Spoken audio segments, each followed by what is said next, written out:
Okay, this is part two of the Sprinter van walk around. Let's just have a quick look in here. I want to show you what we have. This is where the electrics, we've got a kill switch at the bottom. We have the fuse box there, so there's plenty of fuses left. And we have a smart charger. The smart charger is linked on the other side, just behind the driver's seat. There is a consumer unit, and then underneath, in fact I will show you, and then underneath, excuse the noise, we live on a busy road, so there's a consumer unit, and the mains hookup goes stealthily just underneath the van here. So yeah, it's a bit of a pain. I normally use a little foam mat and just lie down and stick that in, but then as you look at the van, it doesn't really look like a camper, it just looks like a van. If you get further enough back, you might be able to see the roof vent on the top. You can just see it there, but if that was parked up on a lay-by, you wouldn't know anyone's in it. I've made sure that we've used blackout blinds. We've got fitted, especially bespoke fitted blackout blinds for the back. So let's have a look inside. So this is the entrance, cargo net. This little contraption here is we can take the table out and stick it in here, so you've got a table which then sticks out here. I'll post some pics of them. Cargo net, 2 bins. These are just IKEA bins that have been sort of inserted in. Easy to come out, so they just come out with tubs. So the actual bins have a sort of silver, but we just use the inners, and I routed out I think for them to sit on, so they all fit all nice and snug. Shoe storage. In the bottom step there's a 240 volt double waterproof socket, and a sort of little battery powered motion sensitive light, so when you just open the door at night you can actually see what you're doing. However, all the lights in here, as you can see, there's a 12 touch sensitive lights, and they're all, you can just turn them on and off like that. So it just basically means you can have it lit up like a Christmas tree in here, or you could just have one light on where you need it and conserve power. There's no switches for the lights, as you notice. There's a little battery monitor thing up there. I think we're currently on, what does it say, about 85%. You can see it on here. It's a funny colour, isn't it, on the phone? But there we go, 83%. That's because all the lights are on. So yeah, what else we've got to show you? The entrance. So this is for a plant pot we use. We bring a plant with us, like a pet plant. We don't have any pets. Fire extinguisher, loads of hooks, little ridge line that goes across here. Underneath here is a concealed blind, and you can pull this down. This is a blackout blind, but also it's our projector screen, and that works really well. You don't even see it from the outside when the projector's on, and it just slowly retracts up there. How cool is that? When I designed this van, I didn't want cupboards, front opening cupboards in it anywhere, partly because it was a work van and I wanted to get sheet supply in this area here, so we didn't want anything up the walls. So the bed has been reinforced, so we can get sheet supply on. But I spoke to some good engineers, and the best thing we've come up with is top loading everything. That's why we bought these crates. So we put all our goods in these crates, and then we put them on this carpeted shelf here with a sort of about 1.5 inch lip, and that is more than enough to keep those in place. You'd think they'd jump out, but we've been over some dodgy speed humps before and taken it off, and nothing's ever fallen out. And you know what goes up, if the van goes up, the boxes go up with it. So we've used physics to our advantage there, but it just makes it so much easier to pack. They are also duplicated, those boxes underneath the chairs. I'll show you them in a mo, but we'll just work our way around. What else have we got? So on the shelf up here we have a chopping board. which conveniently fits in there. So we have this table here with a kind of invisible kind of bracket on here. So if you just open this cupboard, and there's a little slider. It's hard to do this when, but that can drop down, and that just leaves this whole space open.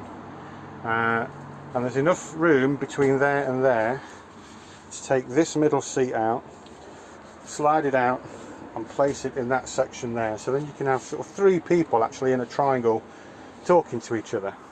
And then you can have the table in the middle, and everyone can sort of access the table. So not a conventional design, but it kind of works well if you've got a guest, or if there's 3 of you. So obviously the cupboard there with the bottle, the gas bottle in it, so that'll be included. Heating vent underneath there, and there's a little hole there I've put in there to allow.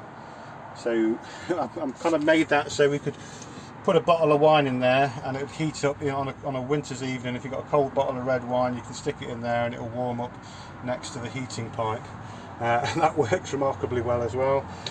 A couple of recesses with the lips so things don't fall out there either. We generally put our coffee pots and things in there to make coffees. And at the top here, as I said, our sort of design sort of option was to try and top load as much as possible. In fact, the only front loading cupboard we have is this one here. So what I did was routed out the exact sort of aperture for an IKEA Trofast tub. So these are readily available, and I've got sort of probably one of the deepest ones you can get. And we just fill all our pots and pans in there. That also pops out very easily, and you could use that as a kind of a wash basin to wash your clothes or whatever you like. And that also gives you access down here. So there's even though the diesel heater is remote control, there's a manual button there if the control breaks. That's the fuel tank for the diesel heater. So I'll pop that back. And we have a mirror. So, hello. And that was made from, there's a little sort of screw underneath, and that is kind of made with a wall-mounted speaker stand, so it can kind of point anywhere you like. It's actually quite handy if you're sort of sitting on the bed and you've got the door open. You can kind of point it out there, and you can sort of see out the door as well if you're a bit paranoid. Some little bit of artwork on this, like a mountain range we did with a sunset, which kind of extends into here. And if you stood at the right angle outside, it will kind of line up. The switch for the tap is just under there, so that will feed water into our little sink. This was a sink I made out of a Bain Marie. Installed a plug into it, and that works really well. That's it so much for the worktop. It's all white clean, all pretty sturdy. This drawer here is quite a big drawer, and I wanted everything sort of flush and clean, so I didn't really want like silly latches. But what I did, I found a latch that I could put on the inside, and you could just reach through there, slide this across, and it opens up. As you can see, there's the latch there. That's quite sturdy, so nothing comes out. It's a 2-tier drawer, again top loading everything. That's our stove that we use, like a bit of a retro stove, and that sits in its own compartment there. You could probably get a thinner one and have a bit of more room. Tend to stick our food, easy accessible food there, and our pots and pans go under there. It's kind of been routed out to save a bit of weight and just sort of give a bit of a design feature. And you can kind of access that from both sides just about. So that's great. It's amazing how much food you can get in there actually when you top load stuff. Around the side here, there's a big cubby hole. Now, this door, there's an issue with this door, and I've tried to fix it a couple of times, and I've not been very successful. It does lock, but if you give it a good yank, it can come open, and I think the mechanism is a little bit worn where it latches here. So all I've really done is inserted a kind of riv nut bolt, and I've put a bolt in here, a screw bolt in here, and that just keeps it a bit more secure as well, and stops it from coming open. So it still locks from the outside, but then I use that to sort of secure it. And there's a big cubby hole there. There's a pull-out platform here, or even a tray which can come completely out. So I'm just trying to utilise as much space. The space for your feet down there if you're sitting on that one. So let's move our way around, shall we? So plenty of storage up there. We just put sort of bits and bobs up there. Just going to open the vent because I am getting really hot. There we go. And so we've got a working fan which will blow both ways. It's not the most expensive fan, but it does the trick. But we very rarely use it, to be honest. We kind of only use it if we're cooking and we have to close the door if it's raining. Otherwise, ventilation is pretty good, and there's no sort of real issues with condensation we get in here at all, to be fair. At night we always have that open probably an inch, just to sort of let the moist warm air go out, and we never have a problem with condensation. So moving round, double plug socket there when you're on hookup. We have a 12 volt socket there, and a 5 volt, a couple of 5 volt sockets there. These are kind of everywhere on the van actually. I kind of overdid it with the little sockets. Again, on the other side I've got one that's sort of top mounted here, because there wasn't much room in the back there, so I put a top mounted one there. Also there's a little magnetic thing, so you can just sort of attach your phone and charge it from there, direct there, so it can just sort of sit there without having to be on a shelf anywhere.